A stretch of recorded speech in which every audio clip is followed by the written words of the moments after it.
अस्सलाम वालेकुम। हम सीख रहे हैं इन पेज का इंसर्ट मेन्यू।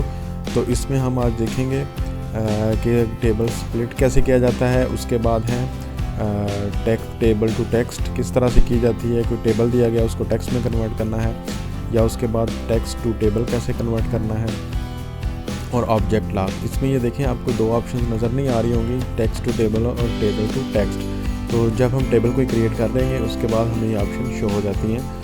तो चलें हम इन पेज पे चलते हैं। ये देखिएगा मैंने इन पेज सॉफ्टवेयर ओपन कर लिया है। तो यहाँ से देखिएगा, यहाँ पे हमारा है इंसर्ट मेन्यू। तो यहाँ से हम देखेंगे स्प्लिट टेबल। अच्छा, स्प्लिट टेबल के ऑप्शन अभी ऑफ है क्योंकि कोई टेबल मौजूद नहीं है।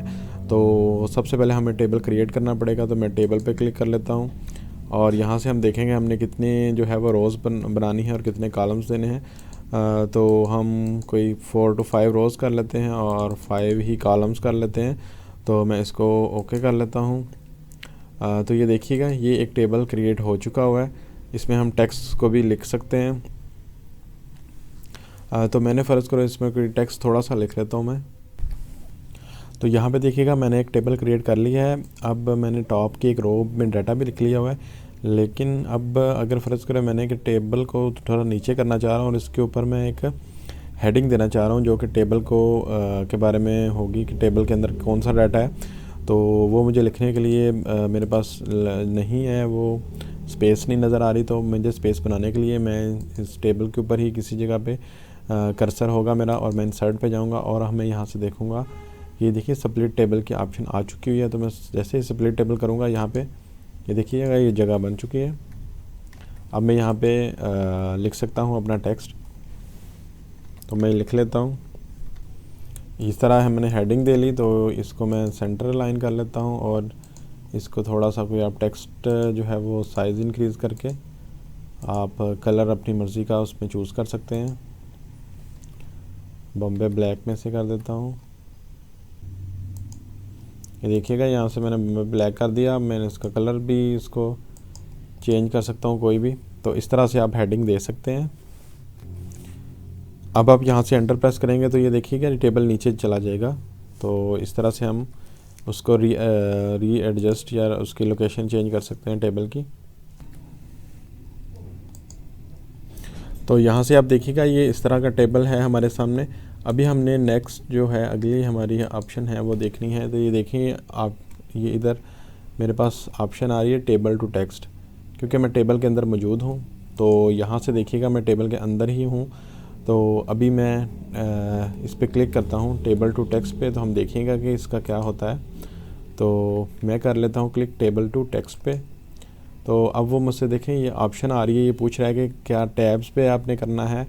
मतलब जो आपका डाटा यहाँ से टेक्स्ट में कन्वर्ट होगा क्या वो उनकी जो दरमियान में स्पेस होगी वो टैब जो प्रेस करते हैं उसकी तरह की स्पेस होगी या वो पैराग्राफ की तरह आएगा। पैराग्राफ ये होता है कि वो हर जो सेल है टेबल का उसका जो डाटा है उसको एज ए वो एक पैराग्राफ लेगा और अगला पैराग्राफ जो होगा, अगला मतलब जो कोर्स का नाम होगा वो उससे नीचे आएगा। तो हम चाहते हैं कि टैब हो, ठीक है। तो मैं इस पर ओके करता हूँ। तो ये देखें उसने एक कोर्स का नाम फिर टैब, फिर एक दूसरे कोर्स का नाम, फिर टैब प्रेस करके हमें दे दिया है।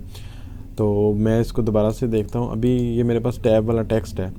तो हम इसको चेक करते हैं। अगर मैं इसको सिलेक्ट कर लूँ और दोबारा उसी ऑप्शन में जाऊँ ये इंसर्ट में, तो ये देखें ये अब टेक्स्ट टू टेबल आ चुका है, टेक्स्ट टू टेबल, ठीक है। तो यहाँ पे हम देखेंगे टेक्स्ट टू टेबल कन्वर्ट करेंगे तो ये टेबल में चला जाएगा। और मैं इस पर क्लिक कर लेता हूँ। अब वो कह रहा है कि टैब्स वाला आपके पास टेक्स्ट है या पैराग्राफ वाला।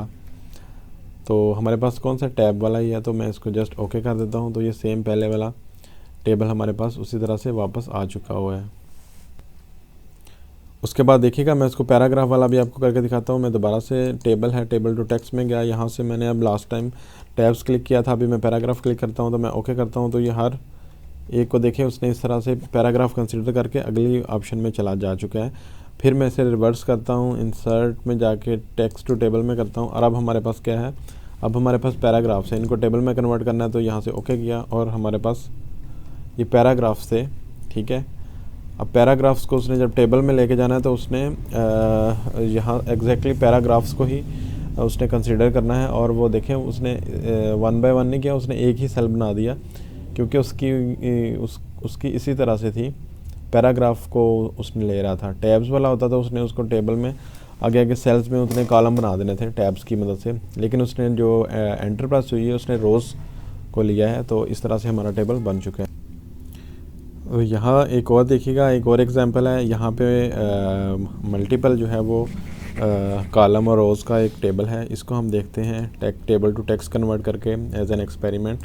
तो मैं जाता हूँ इधर इंसर्ट में और टेबल टू टेक्स्ट मैंने किया, ओके किया। तो मैं टैब्स पे ही जाता हूँ, टेबुलर वाला मुझे चाहिए, तो मैं ओके करता हूँ जैसे ही।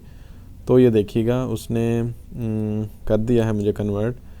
पहले देखिए कोर्स का नाम आ रहा है, उसके बाद टीचर का नाम और उसके बाद डे है, और सेम उसी तरतीब से हमारा शो हो रहा है।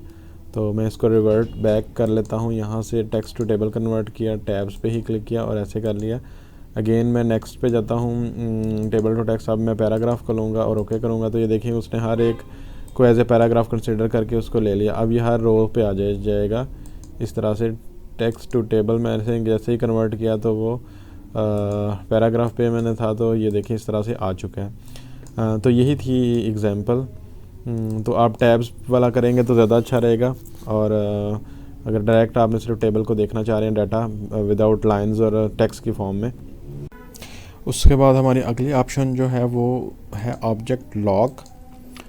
तो हमारे पास पहले कोई ऑब्जेक्ट मौजूद होना चाहिए। तो मैं इसको ऑब्जेक्ट एक बना लेता हूँ। यहाँ से ये देखिएगा इसके अंदर कोई आप इमेज जो है वो इंसर्ट कर सकते हैं। ये वाली इमेज है। और अभी मैं इसको क्या करता हूँ, इस पे जाता हूँ और यहाँ से देखिएगा मुझे पहले राइटिंग मोड में जाना पड़ेगा और मैं इंसर्ट पे जाऊँगा। तो यहाँ पे ऑब्जेक्ट लॉग की ऑप्शन आ रही है। वो कह रहा है कि यहाँ क्योंकि ऑब्जेक्ट नंबर दें। तो ये भी एक मेथड है, लेकिन मैं इस मेथड से इसकी ज़रूरत नहीं है इतनी। आपको बड़ा आसान तरीका है, आप उस तरीके से भी ऑब्जेक्ट को लॉग कर सकते हैं। तो आपने क्या करना है, जस्ट इस पर क्लिक करना है और यहाँ से फॉर्मेट के अंदर जाके आपने ऑब्जेक्ट के अंदर चले जाना है यहाँ से। और ये एक लॉक की ऑप्शन होगी, ये देखिएगा यहाँ से लॉक की ऑप्शन है। तो इस पर जैसे आप क्लिक करेंगे, ओके करेंगे, अब आप इसको मूव नहीं कर सकते। ये देखें अब वो फिक्स हो चुका है। अगर मैं इस पर लॉक हटाता हूँ, ये देखिएगा लॉक को अनचेक करके मैंने जैसे ही ओके किया, अब मैं इसको मूव कर सकता हूँ कहीं पे भी। तो यही है ऑब्जेक्ट लॉग। तो दोस्तों अगर आपको मेरी वीडियो अच्छी लगी तो चैनल को सब्सक्राइब कीजिएगा और वीडियो को लाइक कीजिएगा और इसी तरह से वीडियोस देखते रहिएगा। और मिलते हैं अगले वीडियो में।